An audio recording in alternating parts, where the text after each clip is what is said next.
నేను ప్రభు సన్నిధిలో అదే అడుగుతాను, నాయనా నాకు కృప కావాలి, నన్ను బలపరచు, నిన్ను బలపరచను కదా అయ్యా, నిన్ను బలపరిచి నిన్నటికి ఈరోజు నేను ఎదుర్కోవాలంటే నూతన బలం నాకు కావాలి.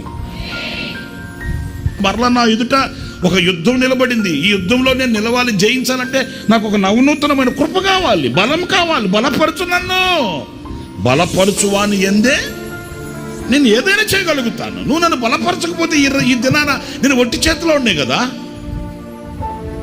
నువ్వు బలపరచకపోతే ఈ రోజున నేను ఏం చేయగలగని, ఏం చేయలేని నిస్సహాయకుడినే కదా. ఈ నోటికి నువ్వు బలమివ్వకపోతే, ఈ కంటికి నువ్వు బలమివ్వకపోతే, నా చేతులకు బలమివ్వకపోతే, నా కాళ్ళకు నడక నేర్పకపోతే నేను కదలలేను కదా. నేను ఎంత హంగుల రంగులు తీరిన వాడినైనా బలము లేని చేతులు, బలము లేని కాళ్ళు, బలము లేని నోరు, బలము లేని కన్నులు పెట్టుకొని నేను ఆకారంతో బ్రతకడం ఎందుకు అనవసరం కదా. మరి ఏనాడైనా ఆ చింతన కలిగి దేవుని సన్నిధిలో మోకరించి, ప్రభువా ఈ దినం నన్ను బలపరచునైనా, ఈ దినం నన్ను బలపరచునైనా.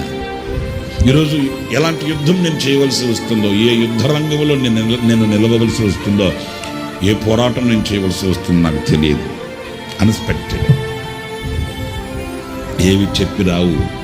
మీకు ఏమైనా ఫోన్ చేస్తాయా, అక్క రెడీగా ఉండి నేను వస్తున్నాను, ఏం చెప్పి రావు. అన్ఎక్స్పెక్టెడ్గా దాడి చేస్తాయి. అన్ఎక్స్పెక్టెడ్గా తెలియని రీతిగా నీ మీద దాడి చేసే ప్రతి దానిని ఎదుర్కోగలిగిన శక్తి ఆల్రెడీ నువ్వు పొందుకొని ఉండాలి. ఆమేన్. నా మట్టుకు నేను చెప్తున్నాను, నన్ను బలపరచు అని ఎందే నేను సమస్తమును.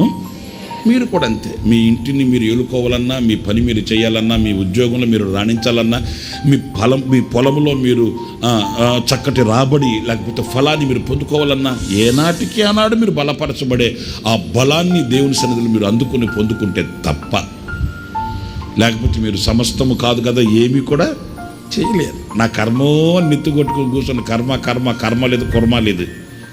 నువ్వు బలహీనుడు పోయి ఉన్నావు. నేను ఎప్పుడు నీ దగ్గర బలాన్ని పొందుకోలేదయ్యా. నాకు ఈనాడు నేను నీ పాదాల దగ్గరకు వస్తున్నా, నాకు బలం కావాలి, నన్ను బలపరచు. మనల్ని బలపరచాలి, ఆయన ఇచ్చిన శక్తితో బలంతో రాణించాలి. సమస్తమును చేయగలిగిన సామర్థ్యతనే మనం పొందుకోవాలి.